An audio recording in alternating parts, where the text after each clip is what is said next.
you want to turn this state house or this country into what I would call a monarchy.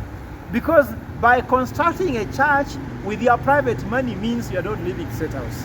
You are thinking you can stay in state house forever. You are thinking that your kids will inherit it from you. That's why you have spent a whooping 1.2 billion shillings to build a church. So the other thing is, are you the bishop? Because a church must have a priest, must have a bishop. It is under which organization? Is it under the Catholic Church? Which parish is it called? Is it called State House Parish? So the structure does not make sense. So that's the first thing I want to say. The second thing I want to say is that when you say use your private money, how much private money do you have? William Ruto has never worked in the private sector. William Ruto has never worked in any company. Where did he work that he talks about private money? All Ruto's money have been public money since he... Let me take this time to talk about SabaSaba Day. On the day Tom Joseph Mboya was killed, Tom Joseph Mboya was killed in July 5th, the year 1969, and it happens to be on Saturday, the day he was killed, and today is Saturday. Tom Joseph Mboya was among the Kenyan luminaries that could have, if they were to be alive by now, they could have changed the trajectory of Kenya. But what is SabaSaba Day?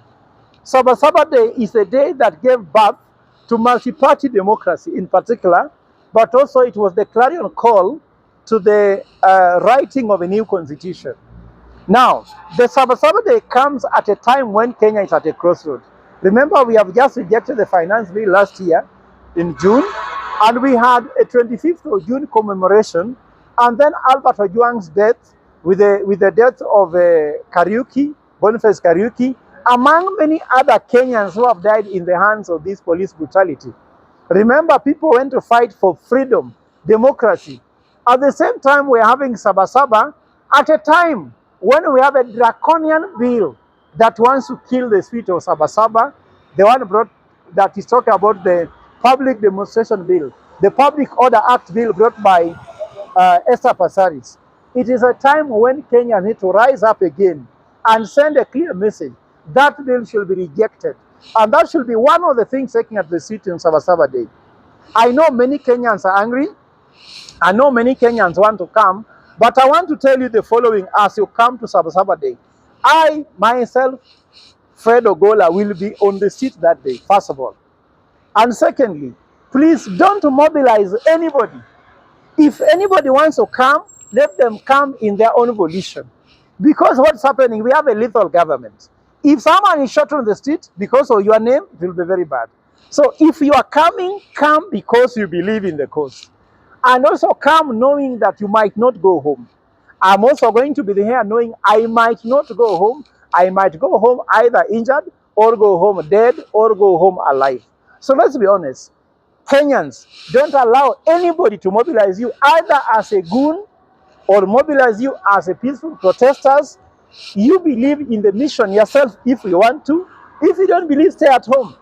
There is no amount of money someone can pay you to risk your life and your health on the street. We have a lethal government which has no brain.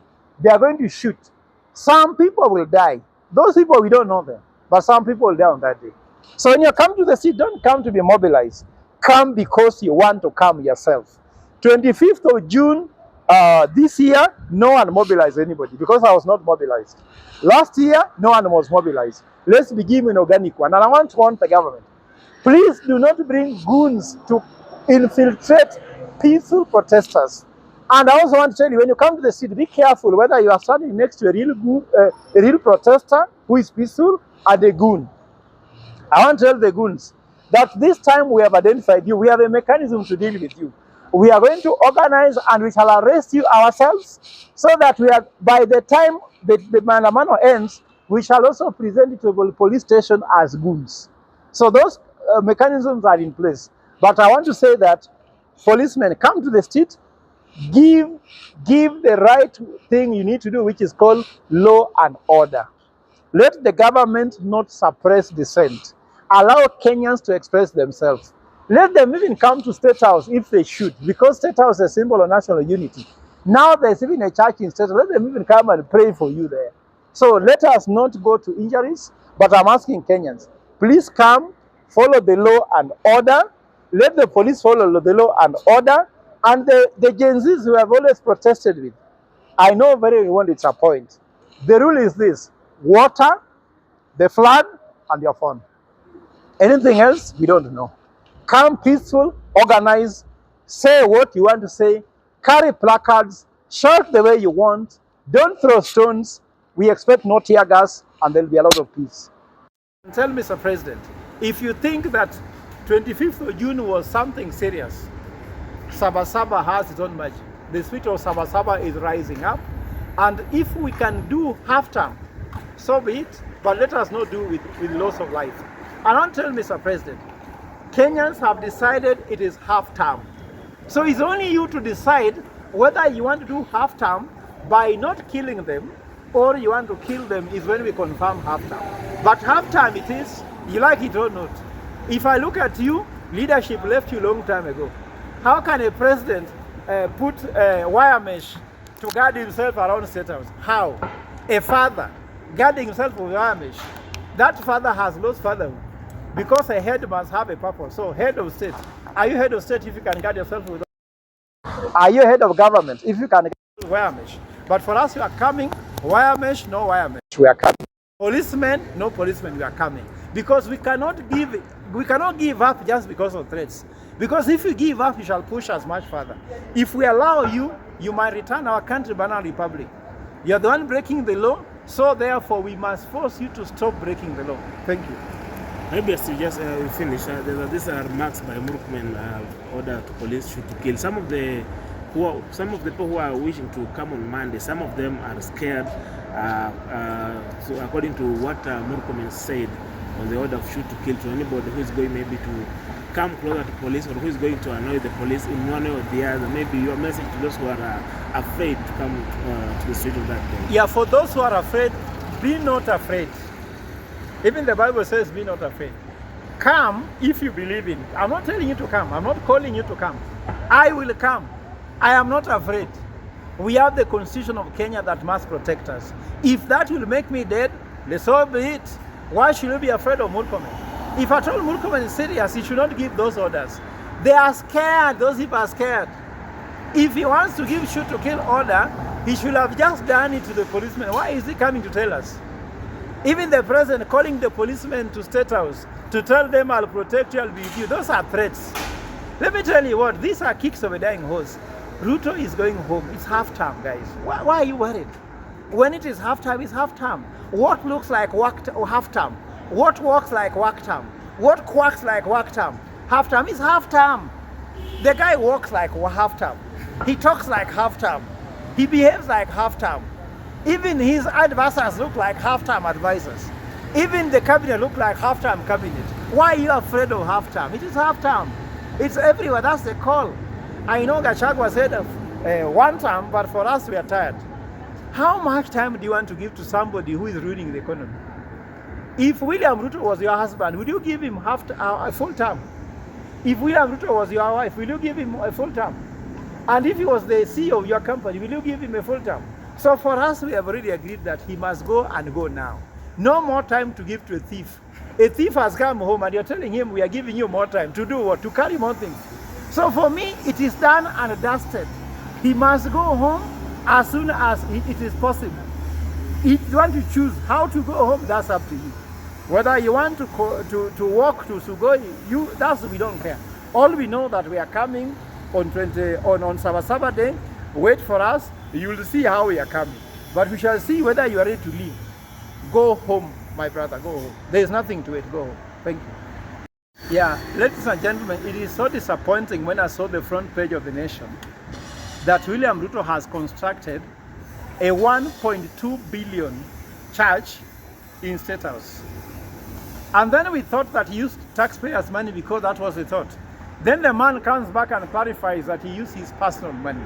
So I have 4 things to tell William Ruto. First and foremost, you want to turn this State House or this country into what I would call a monarchy.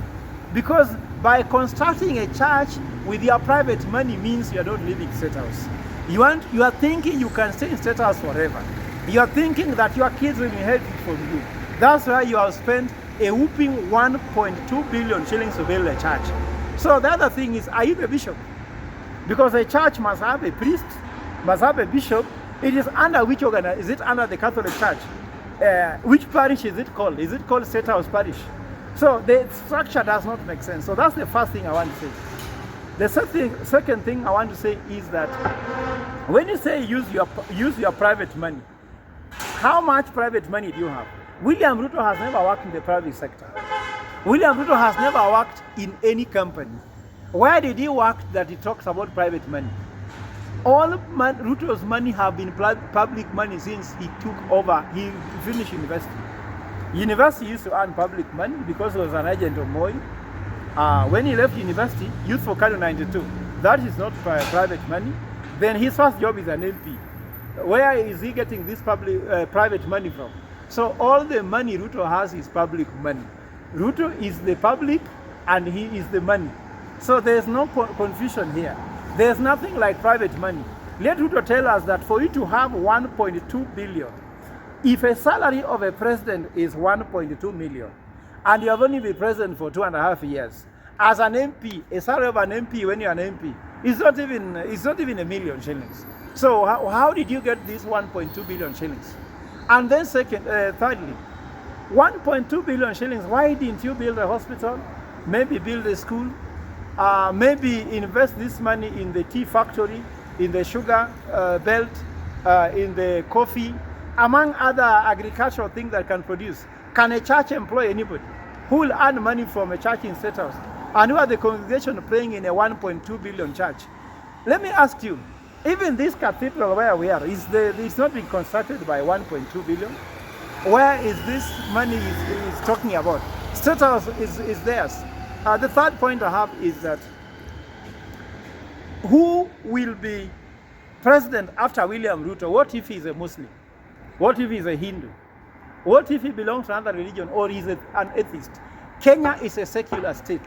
The reason why we say that is that we want the presidency, anybody from any religion, from any gender, from any party in this Kenya should be president. So we don't want to make it religious. It's not a theocracy. Kenya is not a theocracy. It's a secular one. Management certificate where he did even a course with a university learning about leadership, governance. He's never done any course on leadership and governance or management. That's why he's mismanaging the economy. Education sector is in trouble. Healthcare is in trouble. It is as shambolic as the fact that he has no any education. While we know very well in public sector, we have promotional courses, like the different grades in courses. People earn CPD points. Tell me if William Ruto has any single CPD point as the president. He never earned any. Nothing at all. So, Mr. President, you never even present a single paper in a conference, and you are a PhD holder. Tell me which conference you presented a single paper on your PhD. I'll challenge you with mine. I have so many of them. So the president, just go home knowing that we are tired, and we are tired of talking about William Ruto. Let's talk about something else. And we can't wait. It is half time. It is half time. Thank you.